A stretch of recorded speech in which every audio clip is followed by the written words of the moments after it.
جو بہت زیادہ کے بارے میں فلسطینیوں کی ریزرویشن ہے اور وہ پرو اسرائیل سمجھے جاتے ہیں جی، تو وہاں پرو فلسطینیوں کے حق میں بات کرنے والے یہ ملک ہو سکتے ہیں اور بھی ہو سکتے ہیں، لیکن یہ لازماً ہونے چاہیے تاکہ یہ پیس بورڈ جو ہے واقعتاً فلسطینی حقوق کا تحفظ کرے، بحالی کا کام خوش اسلوبی سے انجام دے اور کوئی ایسی ہینکی پھینکی نہ ہونے دے جس کا نقصان جو ہے تعمیر نو کے ذریعے فلسطینیوں کو پہنچانا مقصود ہو۔ ایک بیلنس آف پاور بھی پاکستان کی شمولیت سے، سعودی عرب کی، ترکیہ کی شمولیت سے، بالکل ٹھیک ہے ارشاد صاحب، اس پہ آگے چل کے بھی بات کریں گے۔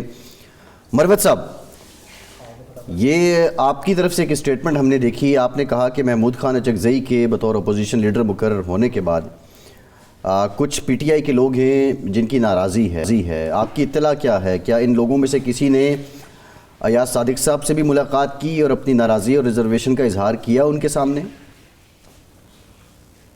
بہت شکریہ مدعو کرنے کا۔ مجھے تو اس حوالے سے کوئی علم نہیں تھا، نہ ہے، اور نہ میں نے کوئی ایسا اسٹیٹمنٹ دیا ہے۔ البتہ اسپیکر صاحب کی طرف سے اس طرح کوئی بیان جو ہے منسوخ کیا گیا ہے کہ شاید پی ٹی آئی کے چند لوگ جو ہیں وہ اس پہ راضی نہیں تھے۔ دیکھیں، میں ایک عرض کروں اس حوالے سے، اس بیان میں ضروری نہیں ہے کہ یہ مغالطے پہ ہو یا مبالغے پہ ہو۔ پاکستان تحریک انصاف کے اندر جب یہ فیصلہ ہوا 5 ماہ قبل، تو اس حوالے سے ریزرویشن تو ان لوگوں کی تھی جن کی لیجیٹیمیٹ ایکسپیکٹیشن تھی کہ اپوزیشن لیڈر کے نشست کے لیے کنسیڈر ہوں گے، لیکن پارٹی کے اندر یہ تاثر پایا جاتا ہے کہ چونکہ بیرسٹر گور صاحب یا یہ چوائس ہو سکتے تھے یا پھر اسد قیصر صاحب ہو سکتے تھے، اور شاید ان دونوں کو جو ہے محروم کرنے کے لیے یہ آئیڈیا فلوٹ کیا گیا، اور اسی طرح علی ظفر صاحب سینٹ پہ ہو سکتے تھے، اور پارٹی کی اندرونی ریشہ دوانیوں کی وجہ سے یہ تصور کیا گیا کہ اگر یہ اس طریقے سے باہر سے جو ہے قیادت لائی جائے تو میں یہ سمجھتا ہوں کہ ان لوگوں کا حق تو تھا کہ وہ ایجیٹیٹ تو کرتے، لیکن پارٹی ڈسپلن کے تحت اب سب نے اس فیصلے کو قبول کیا ہے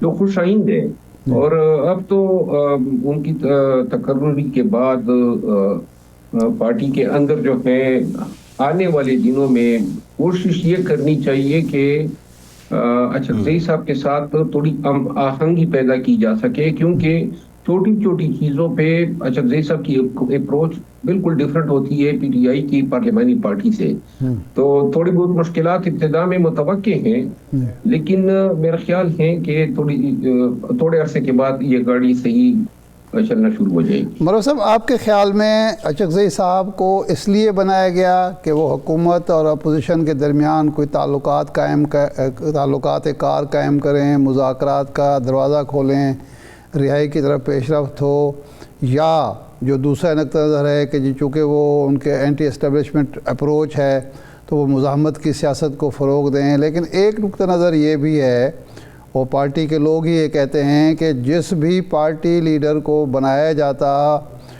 وہ نااہل ہو سکتا تھا، عمر ایوب کی طرح، شبلی فراز کی طرح، تو سوچا یہ گیا یا خان صاحب نے یہ سوچا کہ باہر کے لوگ بنا دیا جائے تاکہ قربانی کا بکرا گوہر علی خان یا اسد قیصر صاحب نہ بنے۔ تو آپ کے خیال میں ان تینوں جو سینیاریوز ہیں ان میں سے کون سا قرینِ قیاس ہے؟ دیکھیں، یہ جو عمر ایوب خان ڈسکوالیفائی ہوئے ہیں یا شبلی فراز صاحب، جی، یہ تو ان دونوں کا اپنا فیصلہ تھا کہ انہوں نے سرنڈر نہیں کیا، ورنہ یہ سرنڈر کرتے تو آج بھی یہ اپوزیشن لیڈرز ہوتے۔ اچھا، یہ میں تو اس فیصلے کی تائید میں کبھی رہا ہی نہیں ہوں کہ آپ کب تک جو ہے اس طرح بے بنیاد مقدموں میں جو سزایابیاں ہوئی ہے ان سے کب تک بھاگیں گے؟ پاکستان کے اندر رہنا ہے، سیاست کرنی ہے، تو لغو بے بنیاد کیس ہیں، چند مہینے جیل گزارنے کے بعد ان کی بیلیں بھی ہو جاتی، لیکن ان کی یہ نشستیں ضائع تو نہ ہوتی۔ اور ضمنی الیکشن جتنے بھی ہوئے ان میں شاید سب کو یہ مشورہ دیا گیا کہ بھائی اب آپ زیر زمین چلے جائیں۔ جہاں تک قربانی کے بکرا بننے کا تعلق ہے، یہ 9 مئی کی کیسز جو ہیں وہ اب تقریباً ماہ سوائے ایک کیس کے جو کور کمانڈر کے گھر پہ اٹیک ہیں، باقی کیسز جو ہیں منطقی انجام تک پہنچ چکے ہیں۔ اب اس کیس میں تو کم ہی پارلیمنٹیرین ہیں جو ایکیوزڈ ہیں اور جو ابھی بھی اسمبلیوں میں بیٹھے ہیں یا سینٹ میں بیٹھے ہیں، تو لہذا یہ تصور کرنا کہ کوئی قربانی کا بکرا بن جائے گا، یہ بڑی ریموٹ پاسبلٹی تھی کہ یہ ہو سکتا ہے۔ اور ویسے بھی اپوزیشن لیڈر جو ہیں وہ بندہ ایک اعزاز ہوتا ہے، تو اس اعزاز کے اصول کے لیے اگر کوئی قربانی بھی دینی ہوتی تو یہ قربانی کا بکرا بننے کے لیے ہر ایک تیار بھی تھا۔ اچھا، تو یہ جہاں تک لیکن مروت صاحب جی آگے جو ایک سوال اور تھا اینٹی اسٹیبلشمنٹ مزاحمت یا مفاہمت، جی اسی پہ میں گزارش کر رہا ہوں۔ دیکھیے محمود خانہ چکزئی صاحب نے اپنی سیاسی زندگی میں تقریباً people party, establishment, P M L N, ہر گروہ اور ہر گروپ اور پارٹی کے ساتھ کام کیا ہے، اور ایک وقت میں یہ محسن جانے جاتے تھے پی ایم ایل این کے، ایک وقت میں پیپل پارٹی کا انہوں نے بڑا ساتھ دیا، اور اسٹیبلشمنٹ جو ہیں ان کو بھی ایک زمانے میں ان کا بائی گورنر بھی تھا، اور بہت ان کی بات جو ہے اس کو بڑی وزن سے دیکھا جاتا تھا، بلکہ ایک زمانہ نہیں، آج سے کوئی 2.5 سال پہلے کی بات ہے۔ صحیح۔ اور لہذا یہ کہنا کہ محمود خانہ چکزئی جو ہے اب عمر کے اس حصے میں مفاہمتی سیاست کے پیکر بنیں گے، یہ میرا خیال ہے درست نہیں ہوگا، کیونکہ ان کی جو ساری سیاست ہے وہ کبھی بھی مزاحمتی سیاست جو ہے انہوں نے نہیں کی ہے، البتہ نیشنلسٹ پالیٹکس کی ہے، اور اسی نیشنلزم کے سیاسی فکر کے تحت ان کی پارٹی کو ووٹ ملتے رہے ہیں۔ میرا خیال یہ ہے کہ محمود خانہ چکزئی صاحب کو اس نشست کے لیے نامزد کرنے کے پیچھے سوچ یہ تھی کہ پاکستان میں گنتی کے 2-3 ہی پارٹیاں رہ گئی تھی جن کی پی ٹی آئی کے ساتھ گفت و شنید تھی یا جو پی ٹی آئی کے ساتھ ہمدردی کر رہے تھے۔ باقی تو اگر آپ دیکھ لیں مین سٹریم جتنی پولیٹیکل پارٹیز ہیں ان کے ساتھ تو بالکل مکمل عداوت سی لگتی ہے، اور کوئی پارٹی جو ہے وہ بڑے سے بڑے نقصان پہ بھی نہ کوئی مذمت کرتی ہے، نہ کوئی شفقت برا کوئی پیغام دیتی ہے۔ یہ رہ گئے ہمارے پاس چکزئی صاحب اور علامہ راجہ ناصر عباس صاحب، اور میرا خیال ہے نہیں مروت صاحب سوال یہ بھی ہے مروت صاحب کہ یہ جو نیشنلسٹ اپروچ کی آپ نے بات کی چکزئی صاحب کی، کیا پاکستان تحریک انصاف ایک قومی دھارے کی جماعت نیشنلسٹ نظریات کا بوجھ اٹھا سکے گی، اور جو ٹریک ریکارڈ بھی ہے چکزئی صاحب کا؟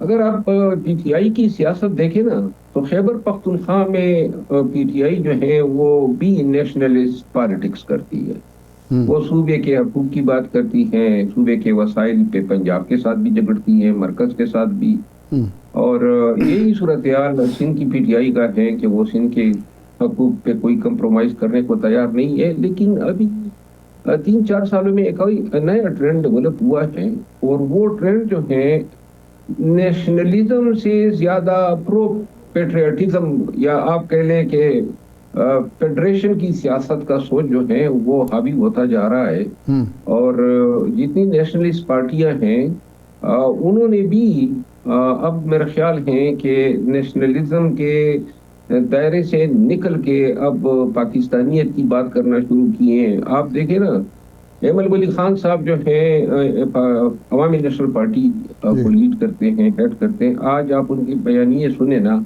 تو وہ پاکستان کی بات کرتے ہیں، پاکستان کی سالمیت کی بات کرتے ہیں، وہ کبھی یہ نہیں جتاتے ہیں کہ جی پشتون کے حقوق کو جو ہے ریاست یا پھر پاکستان کی سالمیت پہ ترجیح دی جائے۔ تو یہی صورتحال بلوچستان میں ہے، اور یہی صورتحال ہر جگہ پہ نیشنلسٹ پولیٹیشین کو پیش آ رہی ہے، اور بدی وجہ جو 2024 کے الیکشن ہوئی ہے تو نیشنلسٹ پارٹیز جو ہیں وہ بری طرح ناکام رہی ہیں عوامی مینڈیٹ حاصل کرنے میں۔ صحیح۔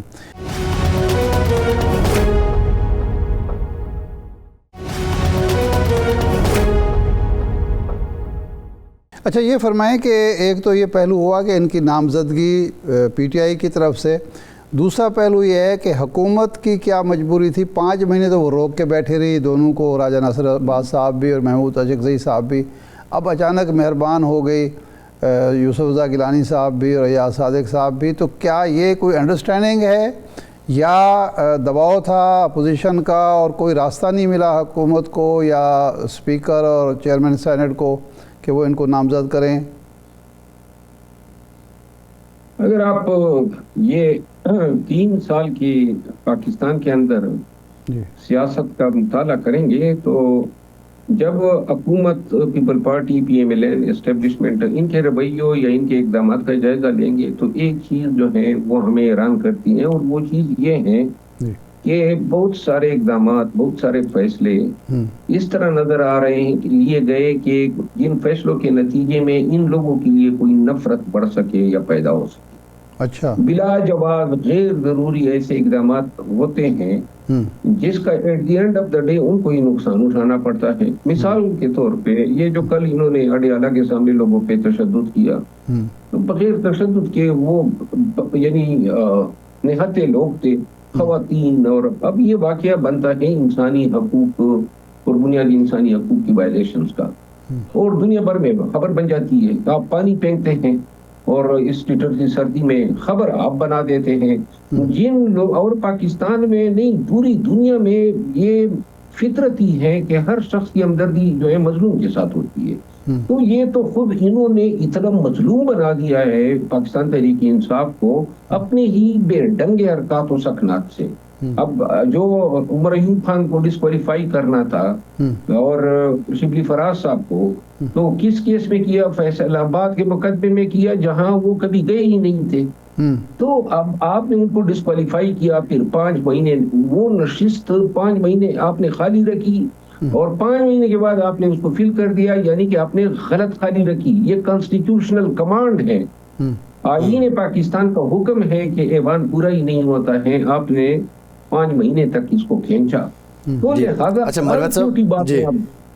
ہر چھوٹی بات میں آپ دیکھیں، لگتا اس طرح ہے کہ ہر حرکت کے پیچھے مدعا یہ ہے کہ اور ہمدردیاں پی ٹی آئی کے ساتھ بڑھ جائے، باقی تو کوئی ایسا عمل ہے جو وزڈم کے ساتھ تو نہیں کیا گیا ہے۔ مروت صاحب، شفیع جان جو ترجمان ہیں کے پی کے حکومت کے، مناظرے کے چیلنج پہ انہوں نے یہ کہا ہے کہ آپ پہلے اپنے حلقے میں جائیں، استعفیٰ دیں، اس کے بعد آزادانہ الیکشن لڑیں، جیتیں، اور پھر میں آپ سے مناظرہ کروں گا۔ تو آپ کا رسپانس کیا ہے؟ دیکھیے، شفیع جان صاحب جو ہے اس کو یاد نہیں ہے، یہ تانے مجھے پہلے بھی ملے، اور اس وقت بھی میں نے کہا تھا کہ بھائی میری خان صاحب جس دن کہیں گے مجھے بلائیں گے اور کہیں گے کہ جی یہ کر دیں، میں نے تو کبھی انکار نہیں کیا ہے، لیکن میں نے ایک بات ضرور کہی ہے آج میڈیا کے سامنے، وہ یہ ہے کہ شفیع جان صاحب جو ہے وہ کچھ بھی کہیں، مجھے بیسیکلی ان کے ساتھ بڑے برے وقتوں میں ہم نے اکٹھے کام کیا ہے تو مجھے چھوٹے بھائی کی طرح فیل ہوتے ہیں۔ شفیع جان صاحب کے حلقے میں بھی میں گیا، کوارٹ میں ڈی خان میں بھی گیا، میں ٹانک میں بھی گیا، باجوڑ، نوشیرہ، ملاکنڈ، سوات، یعنی گیر، بہت سارے علاقے، 400 مردان، ہر جگہ پہ میں نے جلسے کیے، کمپین کے اپنے امیدواروں کے، صوبائی اور قومی اسمبلی کے۔ جب میں کوارٹ گیا تھا تو کوارٹ میرے جانے سے پہلے ایک کوئی تقریب، کوئی 10 بندوں کی کوئی کارڈر میٹنگ پی ٹی آئی کے امیدواران اپنے پورے ضلع میں نہیں کر سکے تھے، اور یہی صورتحال پوری صوبے کی تھی۔ جدھر میں جاتا تھا اس دن سے ہماری کمپین شروع ہو جاتی تھی۔ تو شفیع جان صاحب جو ہے اپنے کمپین کی کوئی ایک کارنر میٹنگ کی ویڈیو جو ہے کہیں اپلوڈ کر دیں کہ جی یہ میں نے 10 بندوں کی، یہ کوئی جھنڈا لے کر کوئی اپنا چہرہ ہی نہیں دکھا سکتا تھا۔ تو کوارٹ میں گیا تو شفیع جان صاحب اس کے گواہ ہیں کہ کن حالات میں ہم نے وہ جلسہ کیا، کتنی رکاوٹیں اور کتنی مشکلات، اور ہر اس جلسے کی قیمت پاکستان بھر میں جہاں پہ ہم نے کیا وہ ہم نے ادا کی ہے۔ اور یہ جلسے جلوس ہم نہ کرتے، جھنڈے اور لوگوں کو نکالنے کی صحیح نہ کرتے، تو میرا خیال نہیں ہے کہ ہم اتنا بہترین انداز میں 8 فروری کو پرفارم کرتے۔ میں نے کبھی بھی انتخابی نشست نہیں مانگی، میں نہیں لڑنا چاہتا تھا نیشنل اسمبلی کی سیٹ پہ، اور میں نے خان صاحب کو 2 سے 3 دفعہ انکار کیا۔ خان کے ترجمان عبداللہ خان نیازی نے اس دن نسیم زہرا صاحبہ کے پروگرام میں اس چیز کو تسلیم کیا اور بیرسٹر گور اس کے گواہ، پوری پارٹی گواہ ہے. یہ زبردستی مجھے اس نشست پہ خان نے لڑوایا اور خان کی رضامندی ہے یا خان کی خواہش کو دیکھتے ہوئے میں نے یہ الیکشن لڑا. اور میں آپ کو عرض کروں، میں اپنے حلقے میں کمپین کے لیے تو 3-4 دن میرے پاس رہ گئے تھے. میں تو وہ دن بھی پی ٹی آئی کی کمپین کو دینا چاہتا تھا. جی تو لہٰذا یہ میری کبھی خواہش ہی نہیں. اچھا ابھی جی یہ مروت صاحب آپ نے خیر اپنی وضاحت کر دی ہے. ایک معاملہ اور ہے، ظاہر آپ بڑے قریب رہے ہیں اور اس وقت میں رہے ہیں کہ جب پارٹی کرائسس میں تھی. علی امین گنڈاپور صاحب کی بطور سی ایم جو رخصتی ہوئی ہے، اب یہ جو چل رہا ہے کہ بنیادی جو وجہ بنی وہ صنم جاوید کی گرفتاری تھی، اور کچھ لوگوں کا یہ بھی کہنا ہے کہ وہ جس گاڑی سے گرفتار ہوئیں وہ سہیل آفریدی کی گاڑی تھی. اس ضمن میں آپ کے پاس کیا اطلاعات ہیں؟ مجھے تو اس کا کوئی علم نہیں ہے کہ صنم جاوید کس کی گاڑی سے گرفتار ہوئی. البتہ میں اس کی مکمل تردید کرتا ہوں کہ یہ اتنا چھوٹا سا واقعہ علی امین خان کی بے دخلی کا باعث بن سکتا تھا. صحیح. علی امین خان کی قسمت کا فیصلہ جو ہے وہ 24 نومبر کے دن ہی ہو گیا تھا.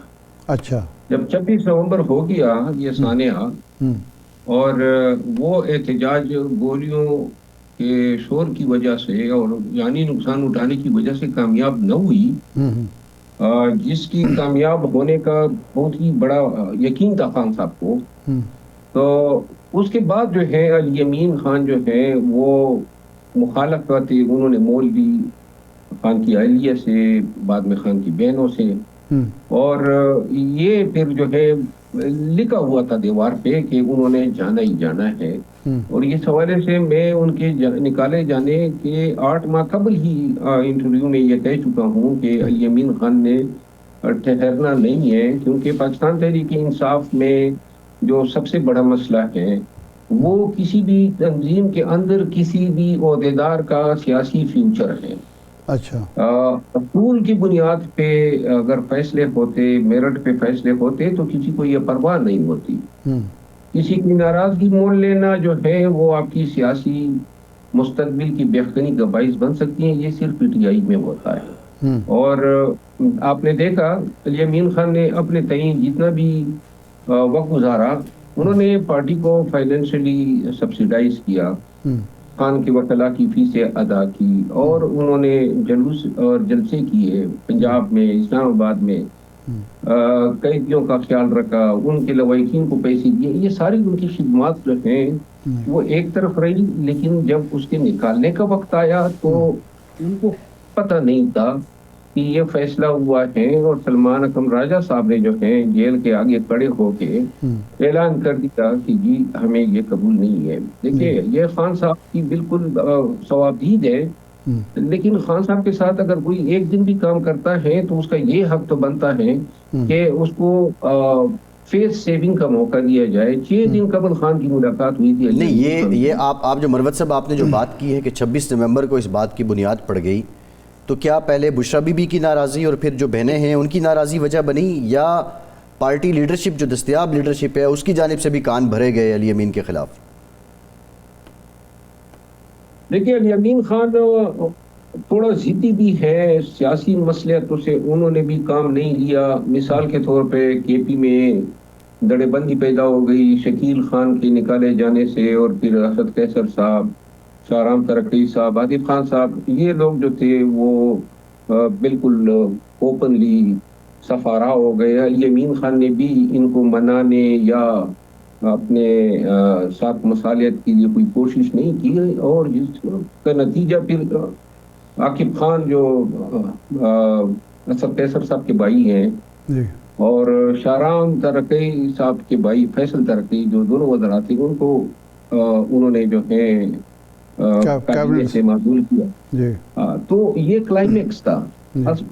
جب کوئی بھی جب وزیر اعلیٰ بنتا ہے تو اس پہ ایک ذمہ داری ہوتی ہے کہ وہ سب سے بڑی نشست میں سنبھالی ہوتی ہے، تو تھوڑا سا دل کھول کے تھوڑی بہت زیادتی بھی سہنی ہوتی ہے. علی امین خان اس رویے کو میرا خیال ہے کہ پسند نہیں کرتے ہیں. وہ ٹھیٹ فار ٹھیٹ ہمیشہ سے جواب دیتے آئے ہیں, چاہے کسی بھی. آپ نے علمہ خانم کے حوالے سے ان کا رد عمل دیکھا, جی تو لہٰذا ناک پر وہ مکھی نہیں بیٹھنے دیتے ہیں. بالکل اس کی بھی سیاست جو ہے وہ جاٹوں والی ہے. تو لہٰذا علی امین خان کو یہ قیمت دینی پڑی جب یہ ایک بریک آیا. دوسرا یہ تھا کہ علی امین خان میں ایک رویے میں ایک اور بھی اس کی ایک عادت ہے کہ اگر آپ اس سے کسی جواز, کسی پوزیشن یا رشتہ داری کی بنیاد پہ کوئی تقاضا کرتے ہیں کہ یہ کام اس طرح ہونا چاہیے, تو وہ عادتاً کسی کو اپنے حکومتی کام میں دخیل ہونے کی قطعاً اجازت نہیں دیتے. اچھا. اور وہ چاہتے ہیں کہ کوئی کام ہو تو مجھے کہیں, لیکن براہ راست میری حکومت میں کوئی مداخلت نہ کریں. اچھا. پاکستان تحریک انصاف میں جو ہے وہ بہت سارے گاڈ فادر بنے ہوتے ہیں, اور وہ لوگ جو ہیں ایسی شخصیت کو زیادہ دیر تک چلنے نہیں دیتے. اچھا.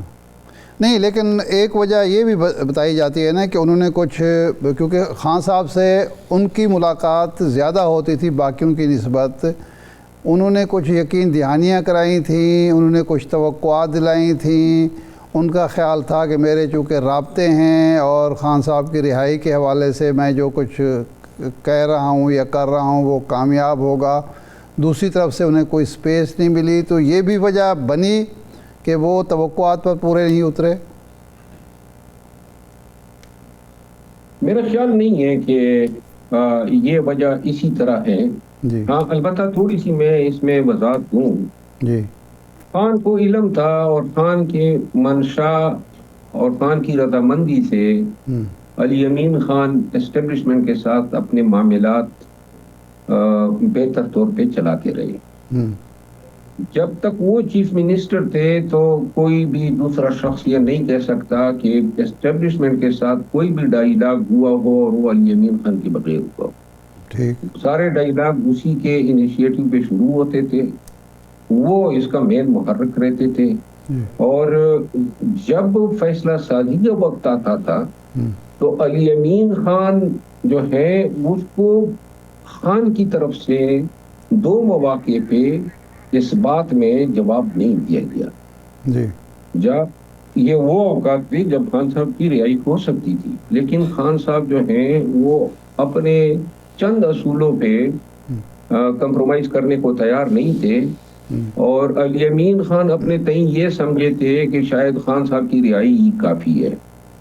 تو یہ 3 دفعہ جو ہے اس طرح جو ہے معاملات پیش آ گئے تھے. باقی علی امین خان نے 19 مہینے جو حکومت کی, اس دوران اسٹیبلشمنٹ کے ساتھ, حکومت کے ساتھ ان کا مراسب یا بننا, بلکہ میں یہ بھی کہوں گا کہ شاید اپنے تعلقات میں جو ہے وہ علی امین خان ایک وقت ایسے بھی تھے کہ پاکستان تحریک انصاف کے بہت سارے لوگوں کے مسئلے مسائل ان کی زبان سے حل ہوا کرتے تھے. اچھا. اب وہ ایک چینل تھا, ایک سورس تھا, اور جس پہ اعتماد جو تھا وہ اسٹیبلشمنٹ کی طرف سے بھی ہوتا تھا, وہ اب نہیں رہا. اور 2 لوگ جو ہیں وہ پی ٹی آئی نے کوئے ہیں, ایک علی امین خان اور ایک بیرسٹر گور. یہ دونوں جو ہیں, میں اگر یہ کہہ دوں کہ شاید ان دونوں کی اتنی مطلب یہ ہے کہ پوزیشن تھی اور اتنی ان پہ اعتماد ہوتا ہے کہ یہ 2 لوگ ہی خان کو رہا کرا سکتے تھے.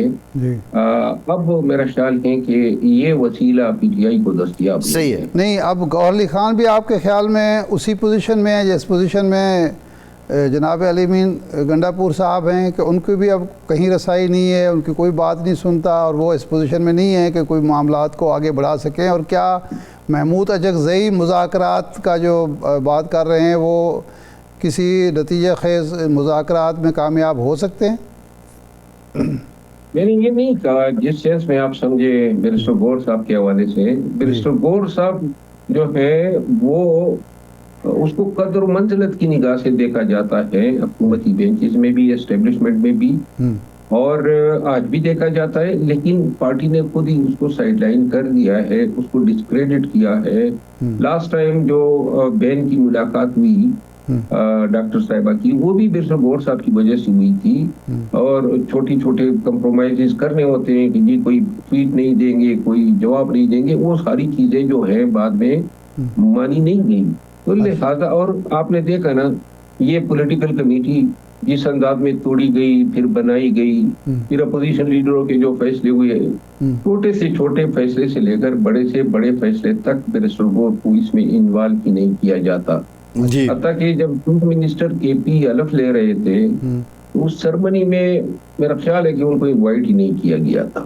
اچھا، تو یوں جو ہے آدمی بدیر ہو جاتا ہے۔ ہماری تقریباً روزانہ ملاقات ہوتی ہے، اور ہمیں آئیڈیا ہے کہ پارٹی میں اب لوگ آپ کو عزت بچانے کے چکر میں اب سائڈ پہ ہو رہے ہیں، ورنہ اور کچھ ہو یا نہ ہو، سوشل میڈیا جو ہے وہ تو پیچھے۔ جی بالکل، یہ درست بات ہے۔ لاسٹ کوئسچن مروت صاحب، سہیل آفریدی صاحب اب ملتان، فیصل آباد، راولپنڈی، پنجاب کے دیگر بڑے شہروں میں آ رہے ہیں۔ سہیل آفریدی کی اسٹریٹ موومنٹ اب تک کیا امپیکٹ اس نے ڈالا ہے، اور کیا اس اسٹریٹ موومنٹ سے پی ٹی آئی کے مسائل حل ہوں گے یا مزید بڑھیں گے؟ دیکھیں، ایمانداری سے اگر کہا جائے، علی امین خان کے بعد تو سکوت تھا۔ اب لاہور جانے سے، کراچی جانے سے تھوڑا سا سیاسی ہنگامہ تو شروع ہوا ہے۔ باقی حکومتوں نے جو کرنا ہوتا ہے وہ تو کرتے گئے، لیکن پی ٹی آئی کا جھنڈا جو ہے وہ پنجاب کی سرزمین پہ نظر آیا، سندھ پہ، کراچی جیسے شہر میں نظر آیا، اور جو پاکستان تحریک انصاف کا عام ورکر ہے وہ تو بڑا نا امید ہو کے لیٹا ہوا تھا۔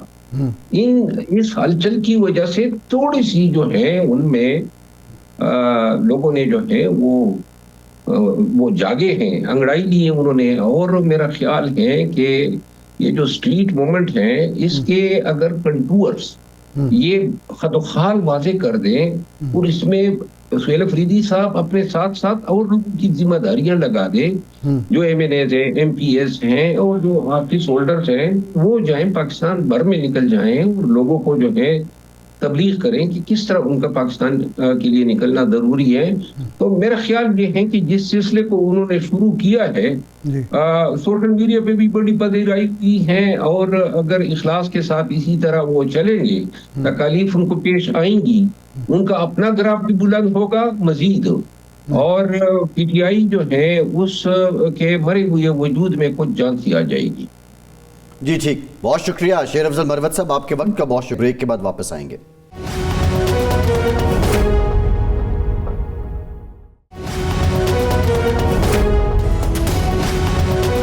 بریک کے بعد ایک بار پھر سے آپ کا خیر مقدم کرتے ہیں۔ ارشاد صاحب، گل پلازا سانحہ پروگرامز میں اپنے ٹی وی پہ پہلے بھی ہم بات کر رہے ہیں، رپورٹ بھی کر رہے ہیں، لیکن آج جو خبر آئی ہے اس نے بہت دل دہلا کے رکھ دیا ہے۔ تقریباً 25 کے قریب لوگ پلازے کے اندر، ایک کراکری شاپ، اور اس کے اندر سے ان کی اب لاشیں ملی ہیں۔ کس بے بسی میں وہ اپنی جان سے گئے ہوں گے یہ تو خدا بہتر جانتا ہے، لیکن آگے بھی تو بڑھنا ہے ارشاد صاحب۔ اب آگے کیا کرنا ہوگا؟ حکومت متاثرین کی بحالی کے لیے حکومت کو کیا کرنا چاہیے؟ ان لوگوں کی تکلیف، شاید جان کا تو خیر کوئی نعم البدل یا ازالہ تو ہو نہیں سکتا، لیکن پھر بھی ان لوگوں کے ریلیف کے لیے کیا کرنا چاہیے؟ دیکھیں، کوئی چیز اس معاملے میں ایسی نہیں ہے جہاں ابہام ہو۔ ڈاکومنٹڈ چیز ہے کہ جو لوگ دکاندار تھے، خواہ ان کی ملکیت تھی یا کرائے پر تھے، جو لوگ کاروبار کر رہے تھے، وہ ایک ڈاکومنٹڈ چیز ہے، ریکارڈ ہوگا، پتہ ہوگا لوگوں کو۔ یہ کوئی ایسی چیز نہیں ہے جس کا ابہام ہو۔ تو فوری طور پر تو یہ اچھا کیا کہ جن لوگوں کی جان گئی، جو لوگ بیچارے، میں تو شہید ہی کہوں گا، اچانک موت ہے، آگ سے وہ ہیں، تو ان کے خاندانوں کو 1 کروڑ روپے معاوضے کا جو اعلان ہوا ہے اس پہ فوری طور پر عمل درآمد ہونا چاہیے۔ اب یہ جو بیوروکریسی روڑے اٹکاتی ہے، یہ فلاں منظوری ہونی، یہ فلاں سے، اس میں تاخیر نہیں ہونی چاہیے۔ اشک شوئی ہے، ورنہ وہ کمپنسیشن بھی میں اس کو نہیں کہہ سکتا۔ دوسرا کام یہ ہے کہ فوری طور پر لسٹیں مرتب ہونی چاہیے جن لوگوں کا کاروبار تباہ ہوا ہے، ان کو 3 چیزیں پرووائڈ کرنے کی ضرورت ہے. متبادل دکان ہے، کھوکھا ہے، جو بھی ہے متبادل، ایسا متبادل جہاں ان کا کاروبار چل سکے. دوسرا ایسے نہ ہو کہ دور دراز کہیں وہ کر دیا جائے، یا یہ پلازہ بنے گا تو دیکھا جائے گا اور بنانے میں 5 سال لگا دیے، 10 سال لگا دیں. یہ پلازہ بنانا ہے، اس دوران وہ ان بیچاروں کا کیا ہوگا وہ کیا جائے. دوسرا یہ ہے کہ جو بھی حقدار ہیں، اگر یہ پلازہ دوبارہ بنتا ہے تو ان کو دوبارہ اسی طرح بسایا جائے. یہ نہ ہو کہ پتہ چلے کہ جی جن لوگوں کے کاروبار تھا تباہ ہوا، یا جن کے عزیز و اقارب چلے گئے، وہ دھکے کھاتے پھرتے ہیں اور اپنے چہیتوں کو، جس طرح عام طور پر بیوروکریسی کرتی ہے یا ہمارے بعض سیاستدان بھی کرتے ہیں، کہ وہ دھکے کھا رہے ہوں اور اپنے چہیتوں کو نواز دیا جائے. یہ دوسرا کام ہے کرنے کا. اور تیسرا جو کام ہے کرنے کا وہ یہ ہے کہ آئندہ روک تھام کے لیے جو بھی سیفٹی میئرز لینے ہیں، اس میں بلا تاخیر اور بلا امتیاز، بلا تفریق وہ کیا جائے.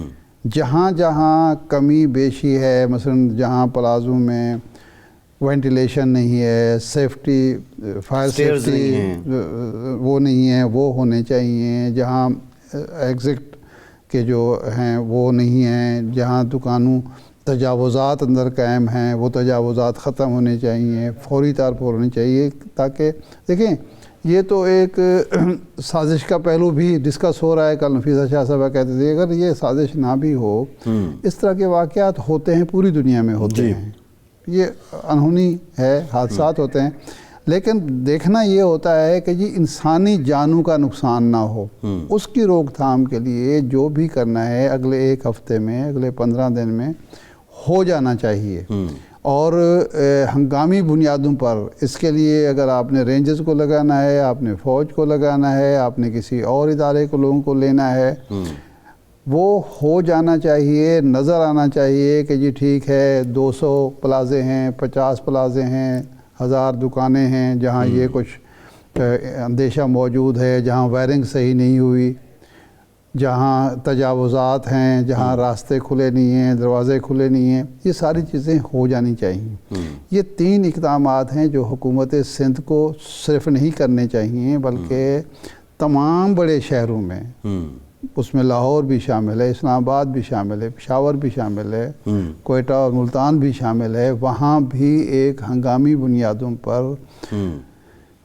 نشاندہی ہونی چاہیے، تحقیق اور تفتیش ہونی چاہیے، اور جہاں جہاں بائی لاز کی رولز کی خلاف ورزی ہوئی ہے اس کا خاتمہ ہونا چاہیے. ارشاد صاحب دیکھیں، ہم نے بات کی مختلف جو کراچی کے سٹیک ہولڈرز ہیں، ہم نے ان سے بات کی ہے. ابھی ہمیں ارشد وورا صاحب جوائن کر رہے ہیں، سابق ڈپٹی میئر کراچی ہیں اور اس وقت ممبر ہیں قومی اسمبلی کے MQM سے. وورا صاحب بہت شکریہ آپ کا. وورا صاحب ایک سوال تو یہ ہے کہ بنیادی طور پہ آپ کیا سمجھتے ہیں، آلدو یہ حادثہ ہے، اس کی ذمہ داری کس پہ عائد ہوتی ہے؟ اور دوسرا یہ جو سندھ بلڈنگ کنٹرول اتھارٹی ہے، اس کی ذمہ داریاں کیا ہیں اور یہ جواب دہ کس کے آگے ہے؟ بسم اللہ الرحمن الرحیم. دیکھیں، اس وقت اگر ہم ذمہ داری پر جائیں گے نا تو یہ پھر ایک بہت لمبی ڈیبیٹ ہے. کوئی بھی چیز، چھوٹا سا اس کا جواب یہ ہے کہ شہر میں جو بھی واقعہ ہوتا ہے، جو بھی، اور خاص طور پر اس قسم کا واقعہ، بڑا واقعہ جس میں کہ 1200 دکانیں پوری جل کر خاکستر ہو جائیں، جہاں پہ تقریباً 100 سے زیادہ لوگ جو ہیں وہ جہاں باق ہوئے ہیں، 100 سے زیادہ ہیں ہی ہیں. اور پھر اس کا جواب تو پھر جو انتظامیہ ہے اسی کو دینا ہوتا ہے، کیونکہ انتظامیہ ہی ذمہ دار ہوتی ہے. اب رہی بات یہ کہ ایس بی سی اے کا کردار یہ ہے کہ جس دن یہ حادثہ ہوا تھا، جب آگ لگی تھی، رات ساری میں یہاں کھڑا تھا. دوسرے دن دوپہر کو یہ باتیں شروع ہو گئیں کہ بلڈنگوں کا انسپیکشن اور یہ وہ. میں نے کہا اب تیسرے دن دیکھ لیجئے گا کہ ایس بی سی اے جو ہے وہ 24 گھنٹے میں نوٹسز بھیجے گا، اور یہی ہو گیا. 24 گھنٹے میں انہوں نے 253 یونٹس جو ہیں وہ اس شہر کے وزٹ کر کے رپورٹیں دے دی. کہنے کا میرا مقصد یہ ہے کہ یہ جو ہے سارا سال کیا سو رہے تھے؟ ان کو یہ سمجھ نہیں آئی تھی کہ یہ جو ہے جو بھی آپ کی خاص طور پر آگ کے حوالے سے جو SOPs ہیں اس کو فالو کروانا. مطلب یہ میں آپ کو بتاؤں کہ ہوتا کیا ہے، ان کے انسپیکٹر اگر جاتے بھی ہیں نا اگر اس قسم کی بلڈنگوں میں،